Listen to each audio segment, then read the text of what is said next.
David Graeber once asked a simple but devastating question. How is it that in advanced economies, people spend their lives in jobs that contribute nothing to society? And worse, they know it? His book, Bullshit Jobs, begins with the claim that vast numbers of modern workers secretly believe their employment is meaningless, existing only to keep them busy and to maintain the illusion of economic productivity. Now let's drop that framework onto Japan, a country that has elevated the meaningless job into a national art form. Here, the phenomenon doesn't stop at overpaid consultants or middle managers who could vanish tomorrow without consequence. No, Japan's version has two very distinct victims: women locked into low-status service work, and middle-aged men forced out of their companies after restructuring, left to wander in an economic purgatory. Take a walk through Tokyo, and you'll see them everywhere. Women in immaculate uniforms, standing 8 hours a day in department stores, bowing to customers buying socks. Men in their late 40s or 50s, reduced from corporate warriors to convenience store clerks, scanning canned coffee for the very executives who replaced them with younger, cheaper labour. These are not side anecdotes. They are the central labour reality of post-growth Japan. And the bitter irony, the nation still pretends this is dignity. The bow, the uniform, the humble irashimes, all designed to disguise the fact that the work is humiliatingly empty. Graeber would have laughed, or maybe cried. Japan has turned bullshit jobs into its primary export, except there are no buyers abroad. This is the backdrop for our story. A society that collapsed silently, yet maintains a straight face with polite service smiles.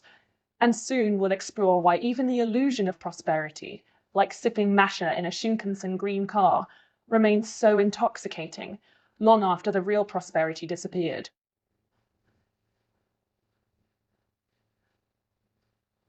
Before we dive into the Japanese edition, let's make sure we're all on the same page about what a bullshit job actually is. The late anthropologist David Graeber defined it as employment that is so completely pointless, unnecessary, or pernicious that even the employee cannot justify its existence. In other words, if your job disappeared tomorrow and society kept functioning exactly the same, maybe even better, you're probably in one. Graeber broke them down into categories. First, there are the flunkies, the assistants whose real job is to make their bosses feel important by standing around, looking busy. Then we have the goons, lobbyists, PR spin doctors, or anyone paid to manipulate rather than create. Don't forget the duct tapers, the workers hired not to solve problems but to endlessly patch over the incompetence of others. Then there are the box tickers, people who produce reports that nobody reads, but everyone pretends are crucial. And finally, the taskmasters, middle managers who exist purely to generate work for others, often pointless work. Sounds bleak, right? Well, here's the twist. Most of the people stuck in these jobs know they're meaningless. They sit in their cubicles, staring at screens, silently screaming, "Why am I here? This is not helping anyone, not even me." Now imagine an entire society built around this framework, but with its own cultural spin. A place where service smiles and uniforms elevate these roles into something sacred, even as the substance is hollow. That's Japan. Here, Graeber's categories take on new life. Flunkies aren't just secretaries. They're women in department stores bowing to empty air. Box tickers aren't just in offices. They're armies of bureaucrats stamping documents in triplicate because a fax machine said so. So, if Graeber gave us the theory of bullshit jobs, Japan gave us the opera, complete with costumes, choreography, and the illusion that all this meaningless work is somehow noble.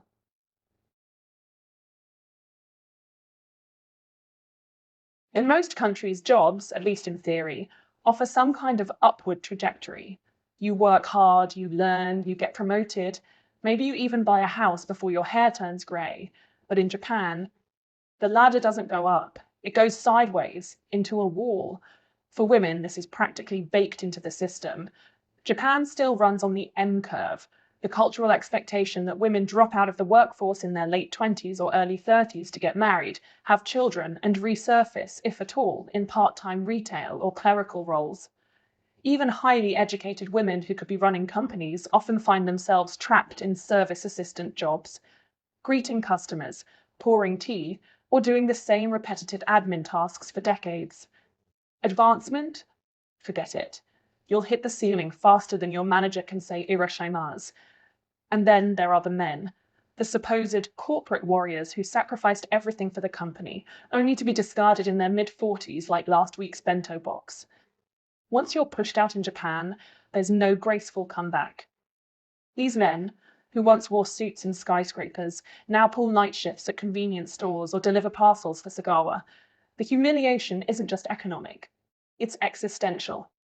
Imagine reporting to your old junior, now your new boss, because he happened to be 10 years younger when the layoffs hit. The cruel part? These aren't anomalies, they're the rule. Japan's economy is full of roles that keep people busy but go nowhere. The titles change, the uniforms change, but the trajectory does not.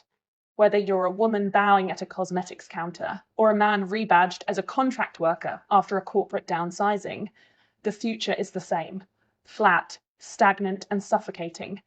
It's a system that takes ambition and compresses it into politeness. You don't climb the ladder.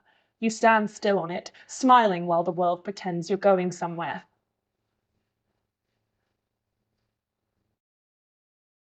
Here's the punchline of Japan's labour market. Even the pointless jobs are hard to get. Clerical positions, those tea-pouring, stamp-pressing, fax-sending roles, aren't handed out casually. No, they require candidates to endure a highly competitive selection process, often with an acceptance rate hovering around 1 in 50. Think about that. 50 women apply, only one gets the job. Not to run a division, not to manage a project, but to staple documents in triplicate and bow to men who can't find their own conference rooms. This absurdity tells you everything you need to know about the Japanese system. The real skill isn't intelligence or innovation, it's obedience. Companies don't want clerks who challenge the system. They want women who can smile, survive endless rounds of aptitude tests, and then sit quietly for decades performing tasks that could be automated by a $10 app. And what happens to the 49 women who didn't make the cut? Many drift into other forms of precarious work: department store counters, convenience stores, or even waste collection jobs. Yes, Japan still employs young women in their 20s to handle trash duty, dressed in neat uniforms that give the illusion of dignity. Because here, presentation always trumps reality. As long as the worker bows politely and the trash is removed on schedule, society can pretend this is meaningful employment. The irony is brutal. A woman can spend her university years studying, ace interviews, and then fight through a gauntlet more competitive than some law schools, only to end up as a glorified paper pusher. Or she can lose the race entirely and find herself in a reflective vest, hauling garbage, all while being told Japan is an advanced nation. David Graeber might have called these roles flunkies or box tickers, but in Japan, they're not just jobs. They're life sentences dressed in neat uniforms, proof that even to achieve pointlessness, you must first win a lottery.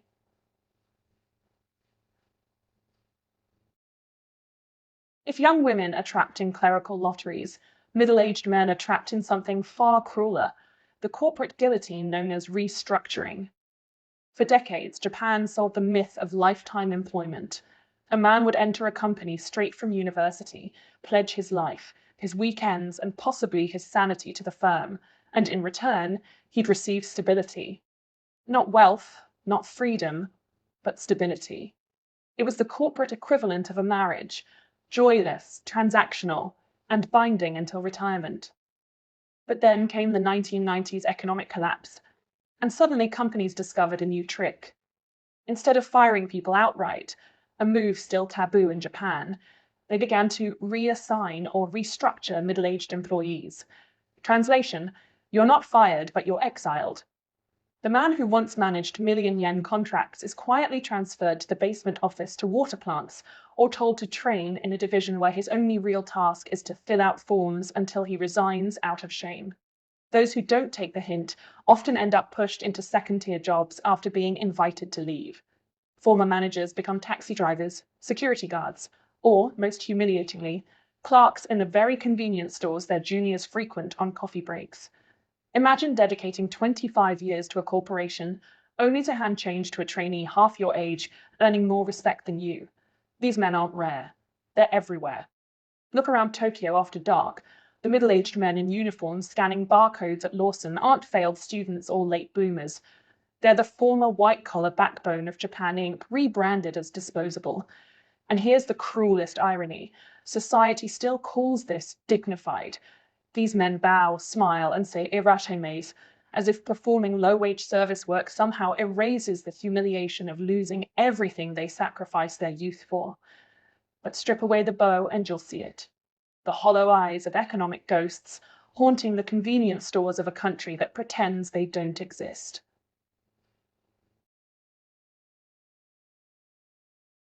Japan loves to sell the world on the idea of Omotenashi, its supposedly unique brand of hospitality.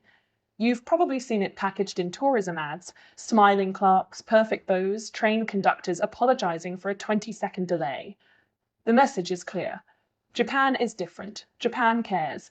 Japan's service is the gold standard of human civilization. But let's translate that into David Graeber's language. Omotenashi isn't a miracle. It's an industrial-scale performance built on bullshit jobs. Take the women in department stores who spend 8 hours a day standing perfectly straight, bowing 90 degrees to strangers who don't even notice them. Their real task isn't selling products. It's selling a feeling, an illusion that Japan is polite and orderly. Or the hotel staff who are trained to say the exact same scripted phrases, word for word, in tones so artificial they might as well be automated recordings. Do these gestures add value to society? Not really. Do they keep millions of people employed in roles that exist purely for the performance of politeness? Absolutely. Even more absurd is the redundancy. One person greets you at the door. Another guides you to the elevator. A third presses the elevator button for you. A fourth hands you a brochure you'll never read. None of this is essential. None of this increases productivity. What it does increase is the illusion of care, an illusion tourists mistake for cultural depth, but which locals know is simply labor theatre. The tragedy is that these workers often believe the performance is dignity. They endure strict training, exhausting hours, and humiliatingly low pay, all to deliver a version of hospitality that's less about kindness and more about national branding. Japan has essentially weaponized politeness into an economic product, and the labor behind it, Graeber would argue, is meaningless. So the next time you hear the word omotenashi, remember, it's not a cultural treasure, it's a jobs program, a system designed to keep millions busy, smiling and bowing, while disguising the emptiness of the work itself.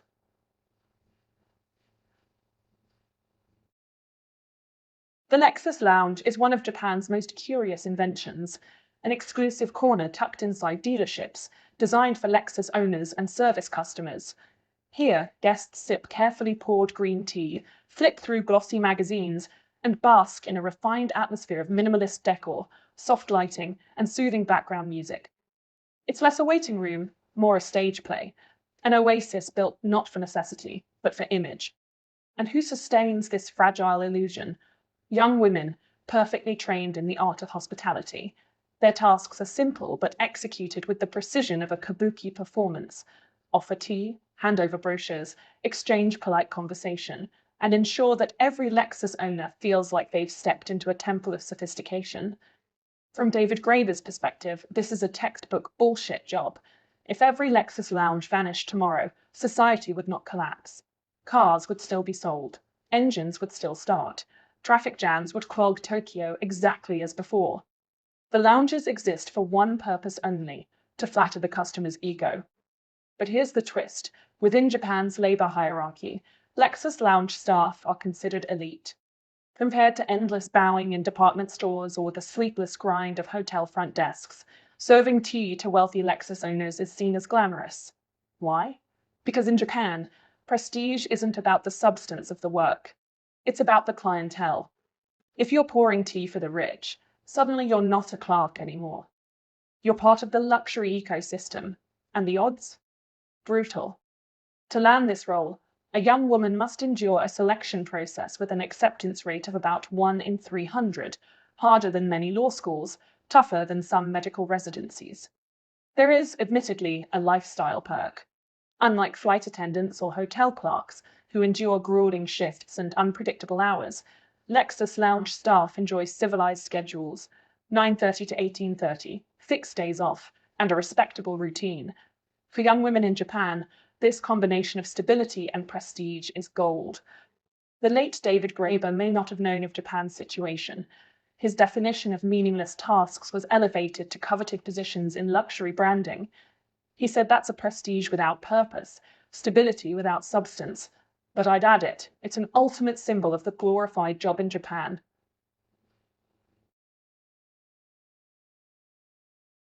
So what do we have here? A country where women battle odds of 50 to 1 for clerical jobs that lead nowhere.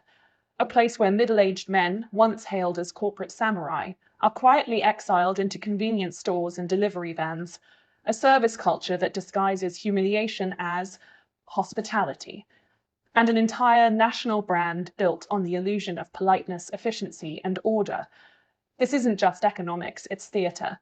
Japan has perfected the art of making collapse look graceful. Workers aren't told their jobs are meaningless.